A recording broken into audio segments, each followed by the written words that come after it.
back to Ginger Reads. Today we're going to talk about the month of June, what I read.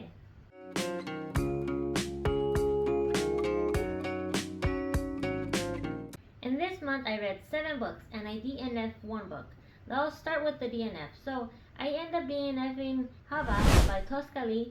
It was a story of Eve, which was pretty interesting, but the pace was a bit too slow for my liking, and I was not into the mood to try to push it through. So I ended up DNFing it. It's nothing bad. I will eventually try to finish it up or restart it later on in the future, but at the moment I just DNF'd it because it was just a bit too slow for my liking. But the first book I read in the beginning of June was from Saldivar, which is called How to Cast Out Demons. And this book is mostly about how it's a spiritual warfare. Saldivar is a pretty good preacher himself. He is actually a YouTuber himself too. He uploads very often, and he did 90-day Bible challenge that he read the Bible for 90 days every single day. And I can link his channel down below. And this is actually his first book. And this is mostly about the spiritual battle. How does the devil come into your head? How the tricks that he makes you believe the lies, and how to outcome them. And it explains you very well the steps, and even if you can see the content review, everything was pretty well explained, step by step, everything, all the chapters. A walkthrough of the possibilities, how we have to know the difference between a demon and it's just by the flesh. But it was a pretty good explanation, a pretty good book, and I highly recommend it if you would like to explore or have a knowledge of what it is exactly to be demonized, or are you even demonized? It's just a pretty good spiritual warfare book, and Asai himself, he preaches a lot of different topics, and he is very centered for the Bible too. And I rated this book 4 stars. The Book of Isaiah was the only book I read in my physical shelf. The rest of the books I read in this month was in my Kindle, and usually I borrow old books from the library using the Libby app. And one of the books that I borrowed from the library was called Redeeming Love by Francine River. And Redeeming Love is based off a character named Sarah and Michael. And this book is actually inspired by the book of Hosea, the Bible. Sarah was a young girl who was put into the prostitution lifestyle in such a young age. And Michael is a good godly man who was actually seeking God to find his wife. And as we know in the book of Hosea, Michael gets a confirmation that he's got to marry Angel, which is Sarah.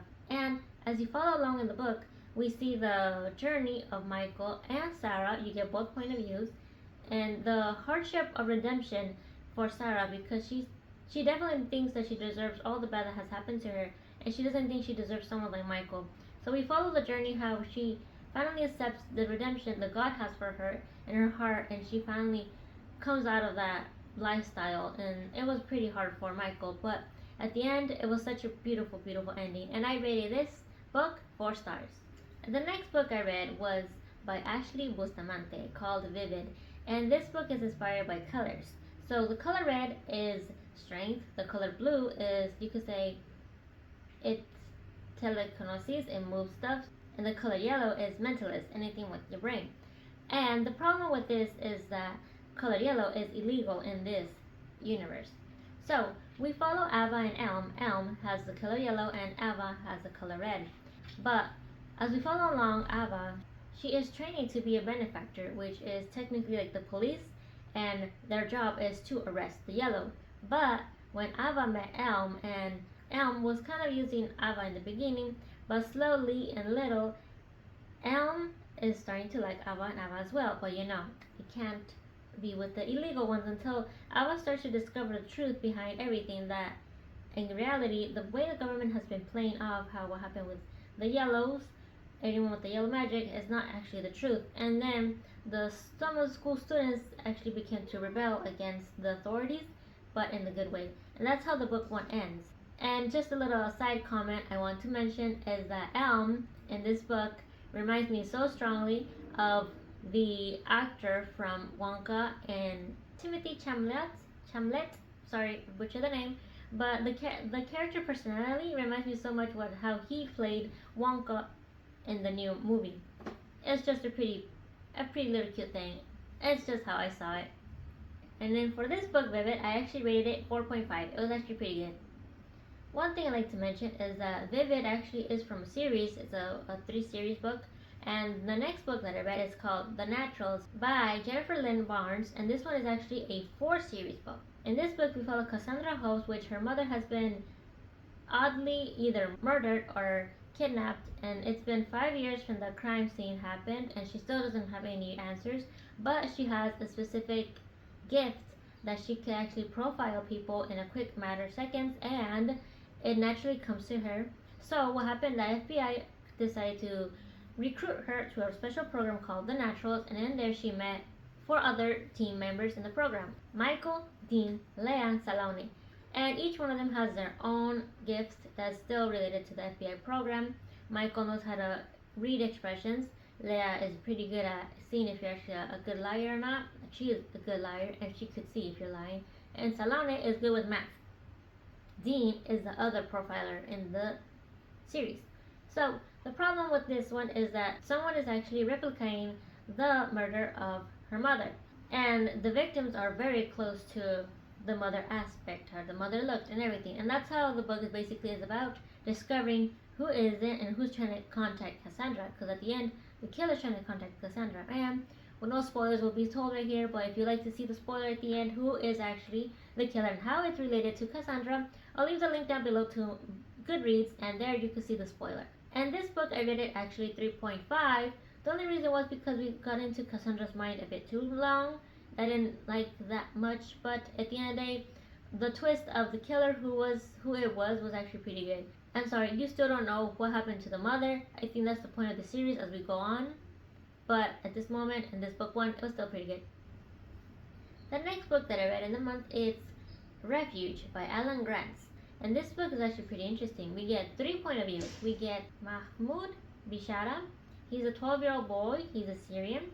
And we get the point of view of Joseph Landu. He's a Jewish boy, and he is 12 years old as well. And lastly, Isabel Hernandez. She's a Cuban girl who was 11 years old. So each of these characters, we see their struggles of each different period time. Isabel was when the dictator Fidel Castro was in Cuba, not allowing no one to come out, and in those times the difficulty of their survival was really bad that they even ate the zoo animals in that time. So it was pretty bad, that situation for them, and no one was allowed to go out of Cuba, escape Cuba, because whoever left would be arrested. So we follow the journey of Isabel and the family Castillos, because they actually made it a little raft boat that is tiny but still managed to carry both families, because Fidel Castro actually allowed people to escape Cuba.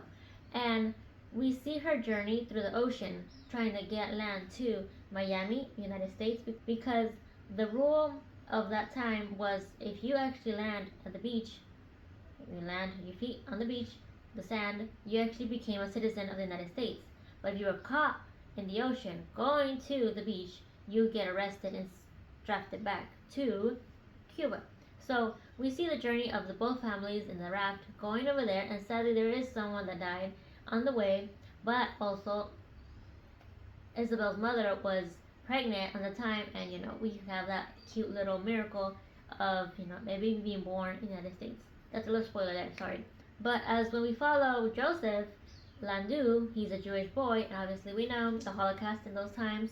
We follow his family, how we all know about the concentration camps, but this one wasn't focusing on the concentration camp. It was actually focusing how some Jews actually managed to have escaped through a ship that was leading them to Cuba in those times, but unfortunately they were not accepted for refuge there. The United States did not take them in at that time, and we see how his journey comes back to Europe, and he ended up being in France. But as we know the history, Germany ends up invading France, and sadly, in that family, just a little spoiler, only one makes it.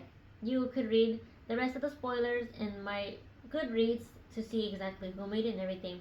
Oh, and one thing, actually each of these stories connect in some way, and that's pretty awesome how it connected.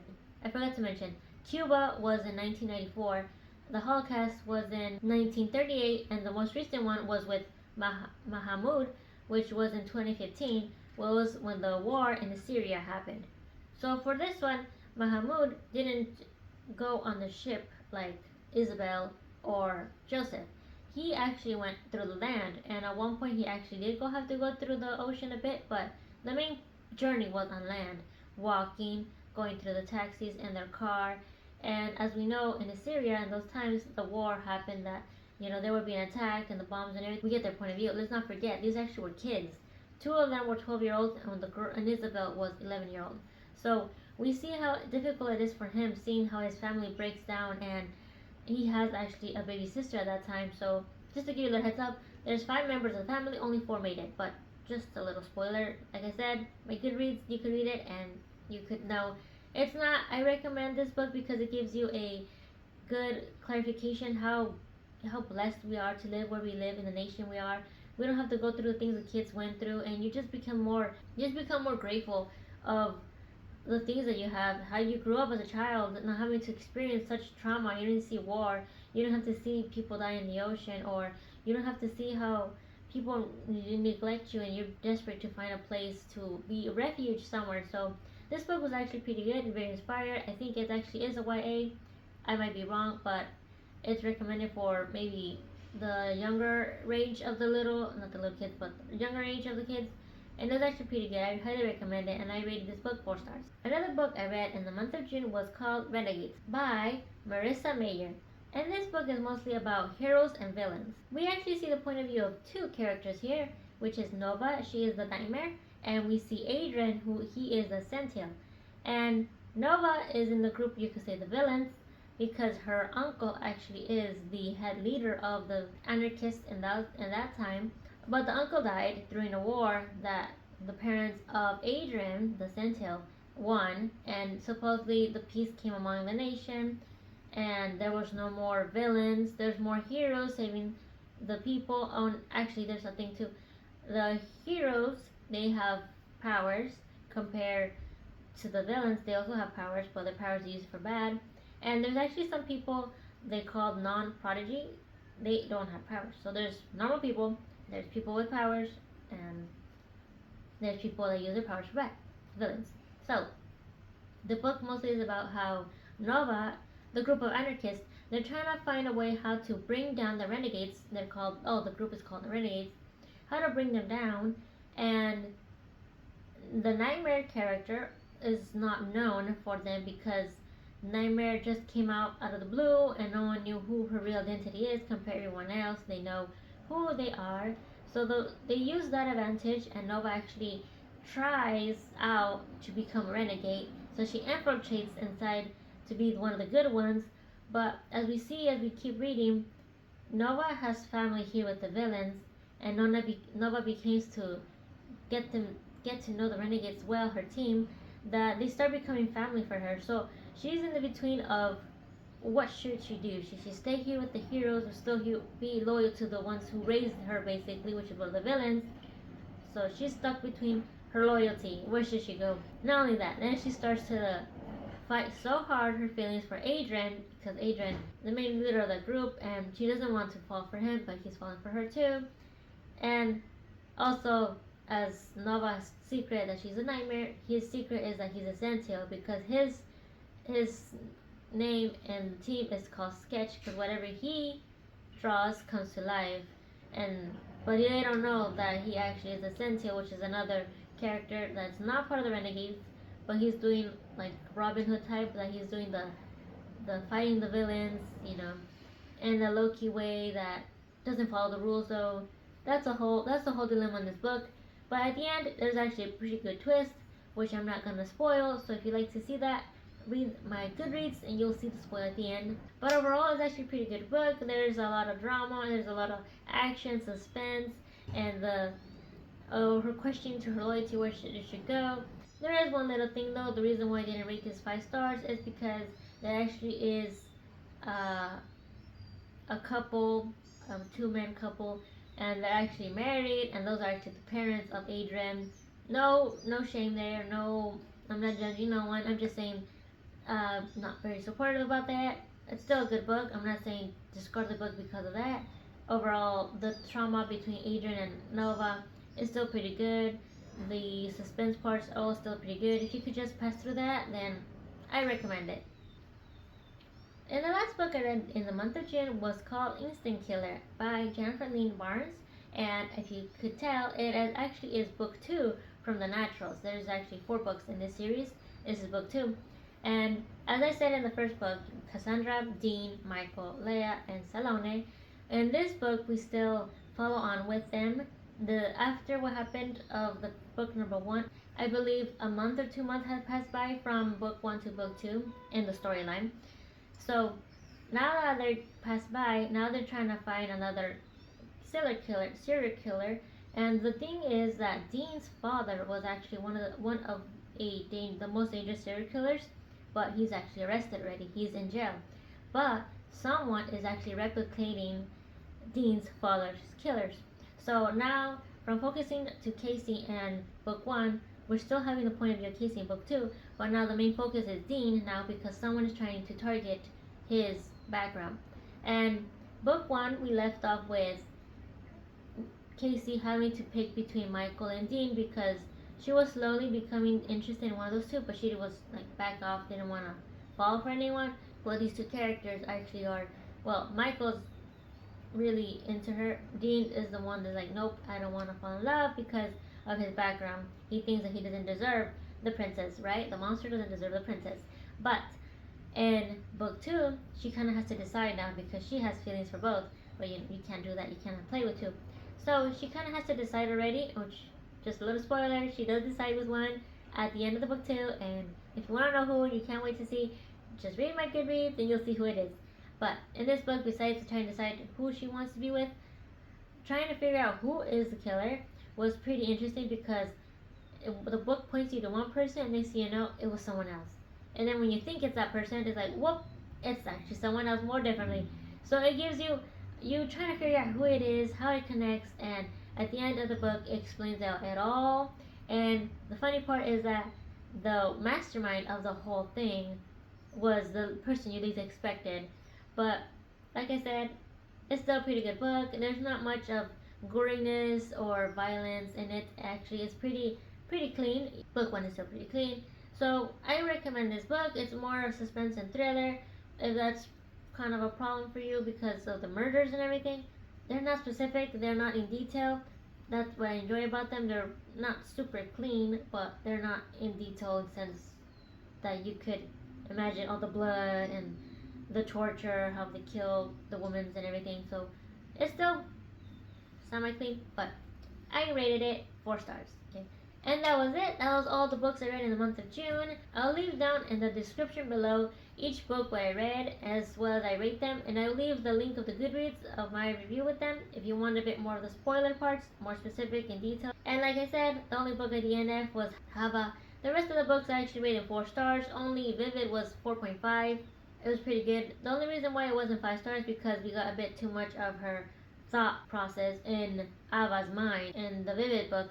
But everything else was pretty fine. Like I said, reviews will be in Goodreads if you want to read them. Check out the spoilers. And thank you so much, you guys, for watching. I hope you guys enjoy. Let me know what books you guys read in the month of June. What do you guys recommend to read in the future of month of July? Thank you so much for watching. Don't forget to subscribe, like, and comment. And I'll see you guys the next time.